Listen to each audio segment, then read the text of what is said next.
Talk about these issues and more. I'm pleased to be joined for the first part of the discussion by Professor Yan Dean of the Institute of International Relations of Tsinghua University and Secretary General of the World Peace Forum for the second part. I'll be joined by Professor Steven Sestanovich at the School of International and Public Affairs at Columbia University. That is our topic. This is Dialogue. I'm Zhou Yue.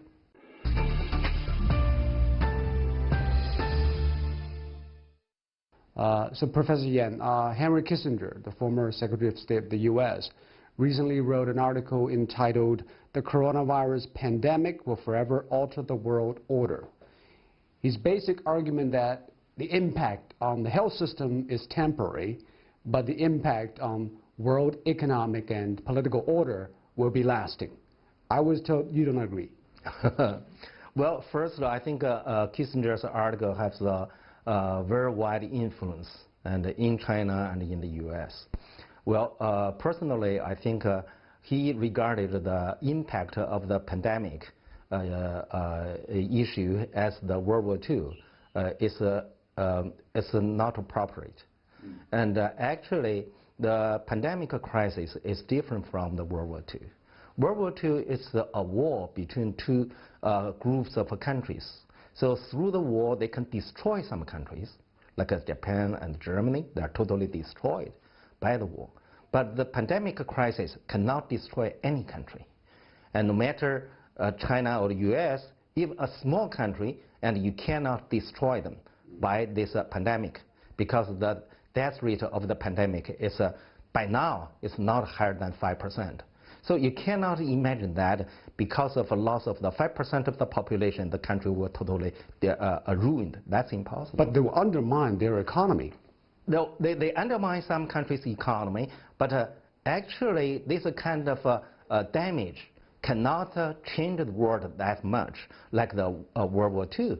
For instance, the economic crisis in the 1920s, and people believe that today the economic damage caused by the pandemic and similar like that time. But then, is there any country totally destroyed by the crisis, economic crisis in the 1920s? No. The countries survived that. But what will be the impact on the world economic and political order? Okay, first, and there's no country will be totally damaged, ruined by the pandemic crisis. Second, and the pandemic issue cannot change international configuration. That means it cannot change the power structure among the major powers. It's not like World War II.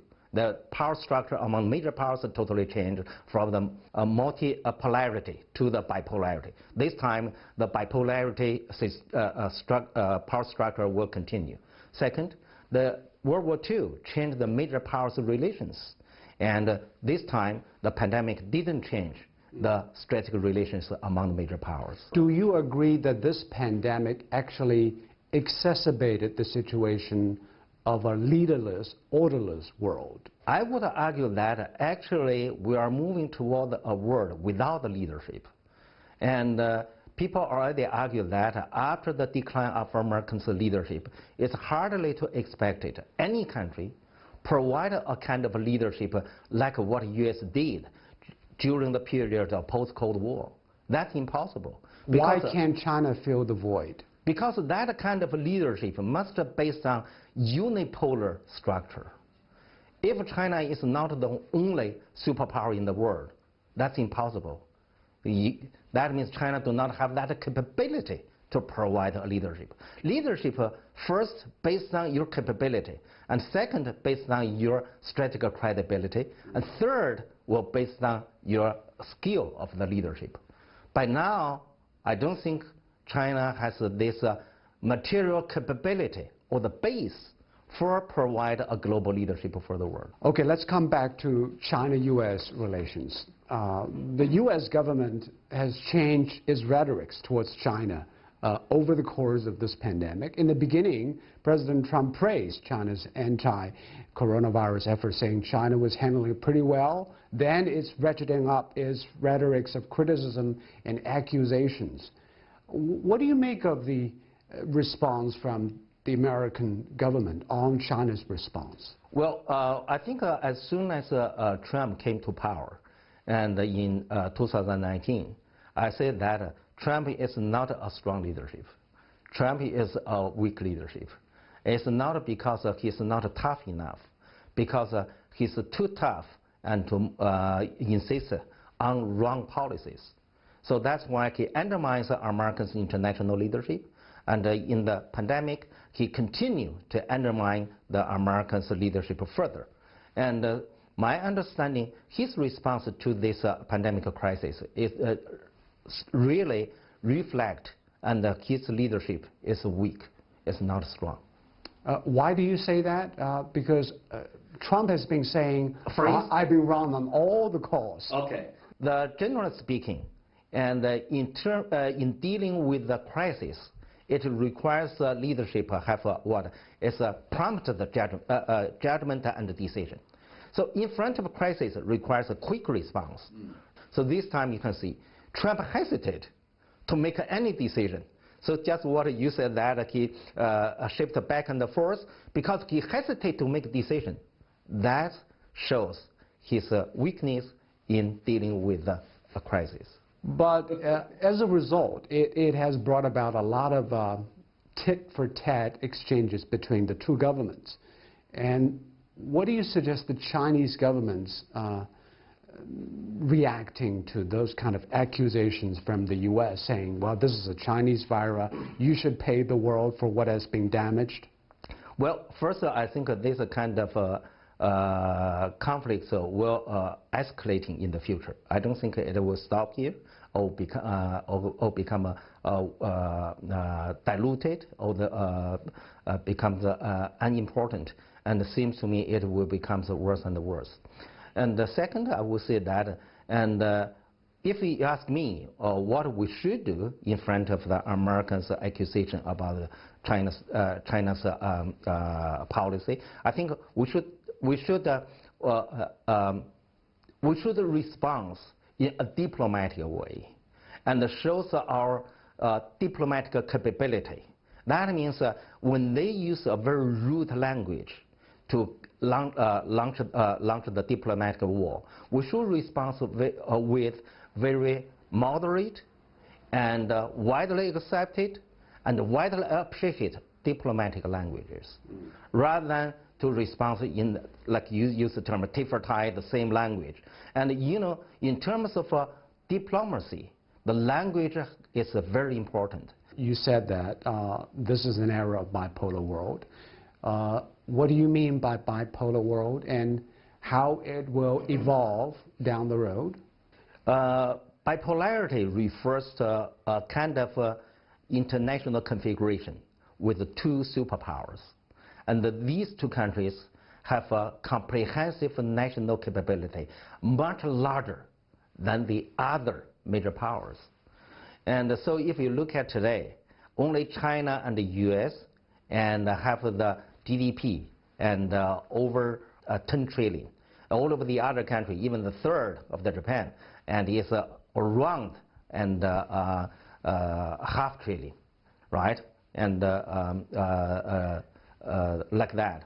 And if you compare the military budget, China and the US are the only two countries spend military over 100 billion.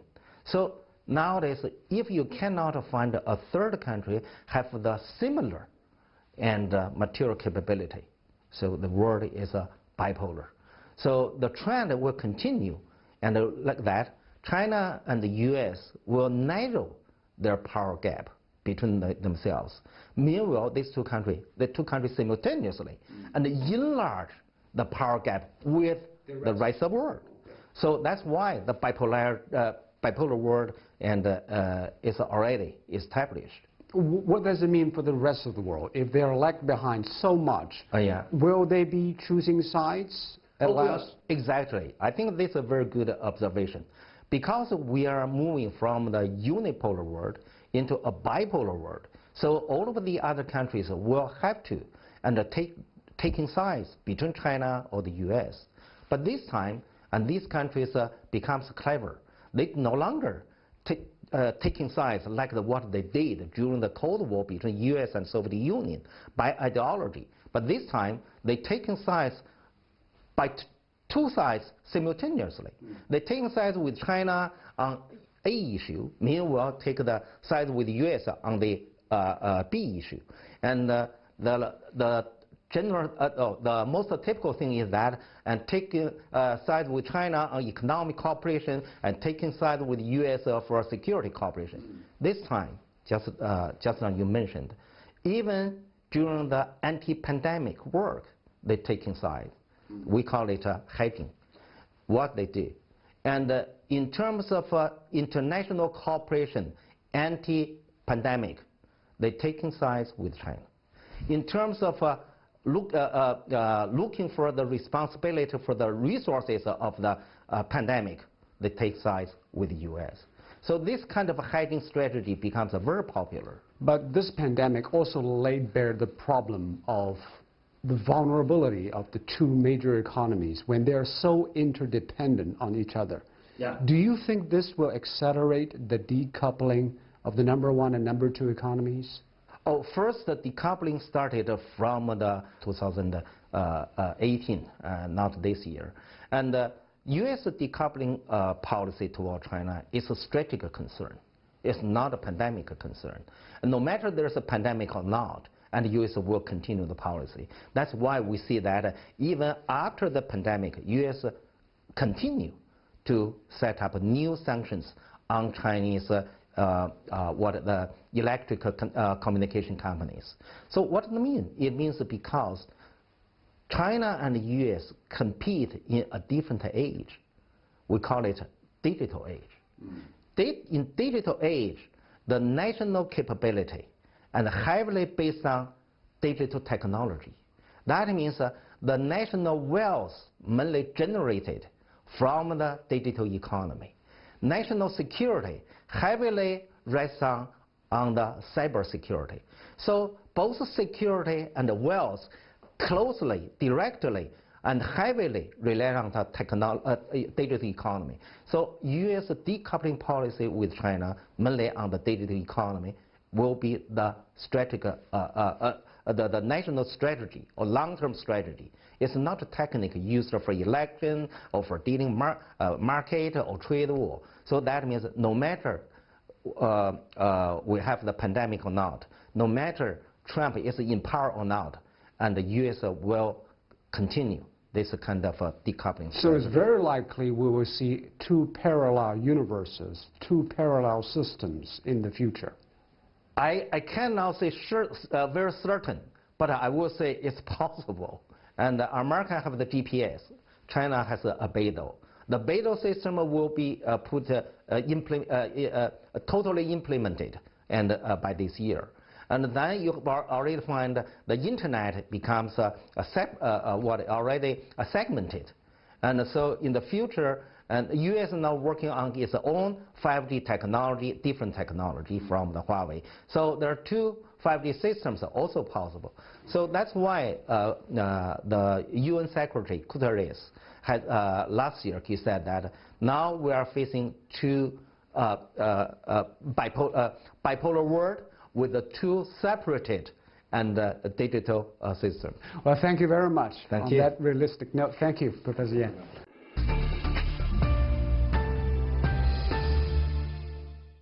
This is a political, an election campaign, and President Trump is very strongly motivated, more strongly motivated than by anything else, by a desire to be reelected. And he thinks that name-calling and blaming China will be effective for him.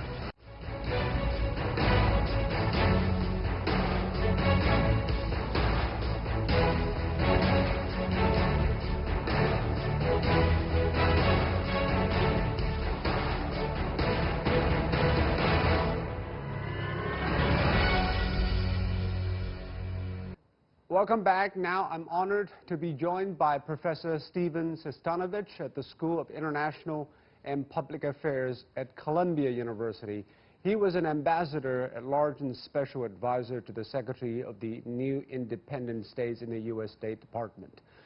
Stephen, first of all, what is your assessment of Trump's handling of the coronavirus crisis so far? Well, I think anyone can see that it's been quite inadequate. He has not had a timely policy. He's not had a coordinated approach, either domestically or internationally. He hasn't had an effective approach, and he hasn't had one that other people can easily comprehend. I'm not sure whether that has had a big impact on why the death toll in particular, has been so high, but it has certainly added to the confusion and uncertainty. When I talked to Professor Yan Xuetong from Tsinghua, he also mentioned that point. He said, although President Trump looks tough and sounds tough on China, but he was actually a very weak president because he did not dare to make decisive moves, and he shirked responsibility after making any moves. What are your thoughts? Well, I think that's broadly speaking true of his policies. They're often contradictory.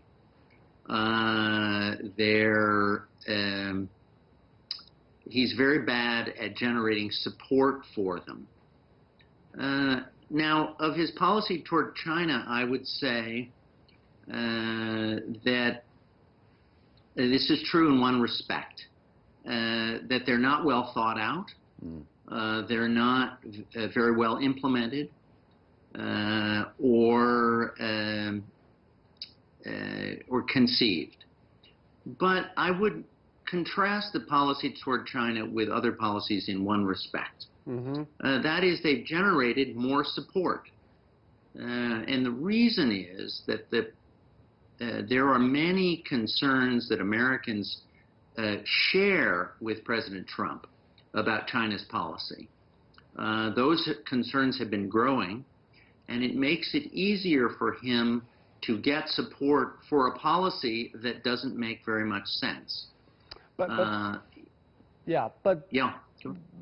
instead of focusing on fighting pandemic, which is really important, it seems he and his team has chosen to play up the blame games, and asking China for compensation, criticizing the WHO for being China-centric. In the eyes of many Chinese, these are just cheap shots. Yeah, I can understand that. Look, the president's approach is a combination of total foolishness toward the WHO, for example, of honest criticism, which many Americans share about Chinese transparency on the pandemic, and of something very distinctive to President Trump, which is scapegoating. President Trump is extremely good. It's one of the few things he's really good at, is name-calling and blaming other people. And he has a kind of genius for it, one could even say. We've gotten used to it. Maybe you haven't. We have, but the problem is it good for America? When America should focus all the resources and attention fighting the pandemic, he's diverting public attention away. I completely agree with you. Look, let's understand one thing about the current environment. This is an election campaign, and President Trump is very strongly motivated, more strongly motivated than by anything else, by a desire to be reelected. And he thinks that name-calling and blaming China will be effective for him. And unfortunately, he has issues to work with, many other concerns that other people share about Chinese policy. This is not a surprise that he's able to and has decided to focus on a way of blaming China so that he doesn't have to take responsibility himself. But by fomenting this kind of rhetoric and spread blame around the world, and the U.S. as well, it seems China-U.S. relations are going to deteriorate. How worried should we about this pandemic might trigger larger scale conflicts even between China and the U.S.? I'm not so worried about a larger scale conflict. I mean, certainly if you mean military conflict, I don't think that will be generated, but I think a lot of distrust and suspicion can be generated. And so the opportunities, the emotional opportunities are very great here. I think in the course of the political campaign, you're likely to see more criticism of China. You know, get ready for it.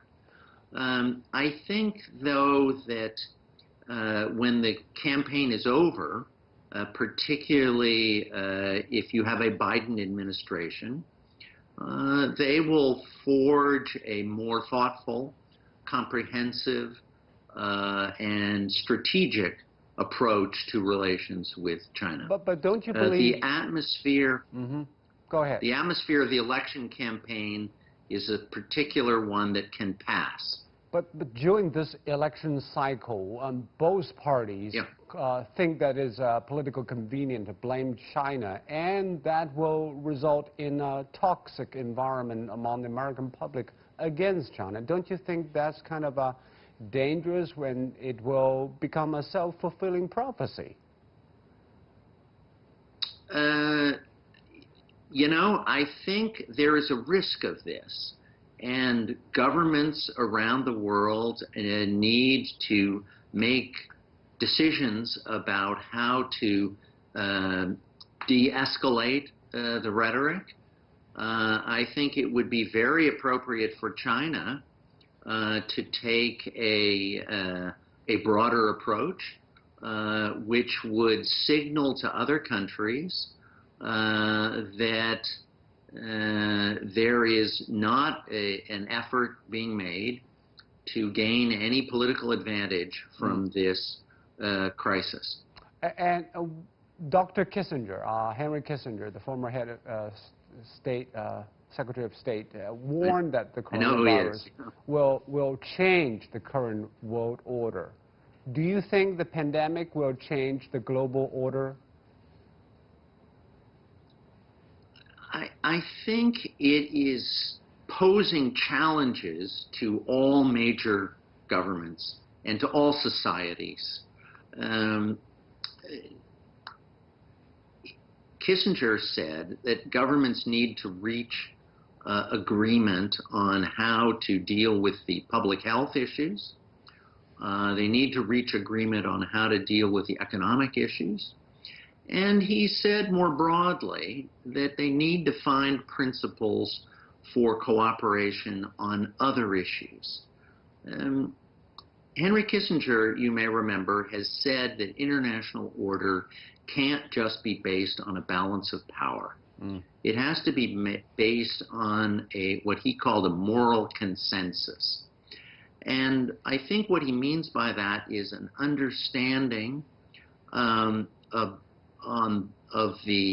how to work together and even how to organize society and deal with problems that all countries face. Isn't that this exactly is an the problem, goal. Stephen, that Trump and his administration does not have a moral consensus with the rest of the world, even some Western allies, on whether international cooperation counts? I completely agree with you. And I think that one of the issues that governments have to come to grips with in the course of a crisis like this is whether there are any bedrock principles of cooperation that can be the basis of finding a path out of the crisis. That's for sure. And I think the president doesn't appreciate how much damage he has done to American standing in the world. It has been very severe in the course of 3.5 years of his presidency. But I would have to say that other governments have not always contributed to this, to finding a solution. As I say, many other Americans share a concern about Chinese policy, so that is something that is not going to be solved simply by removing Trump from the office of president. There has to be a deeper dialogue of the sort that Kissinger always encourages. He's always in favor of deeper dialogue between the two governments about what the character of their relationship will be going forward. But Professor Yan Xuetong also mentioned that point because he said America obviously is not willing to play as a leader at the moment, and China is not ready, does not have the capability yet. So a leaderless world is very uncertain and menacing.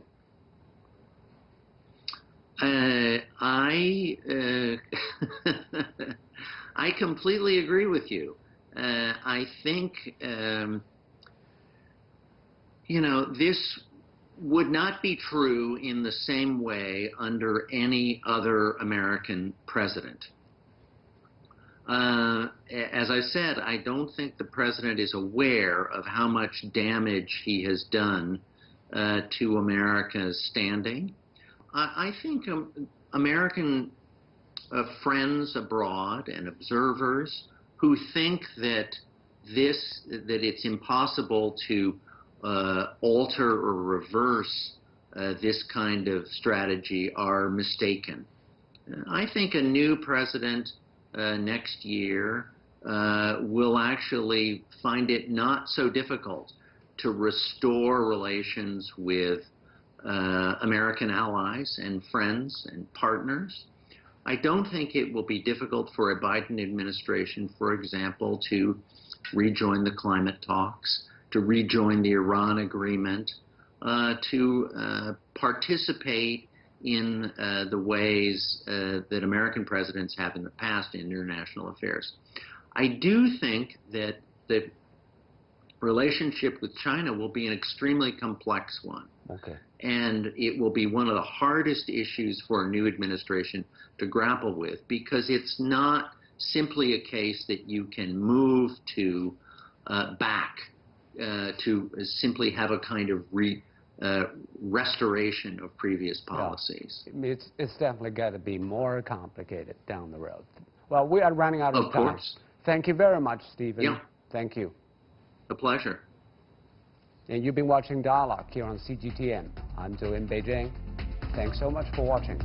Goodbye.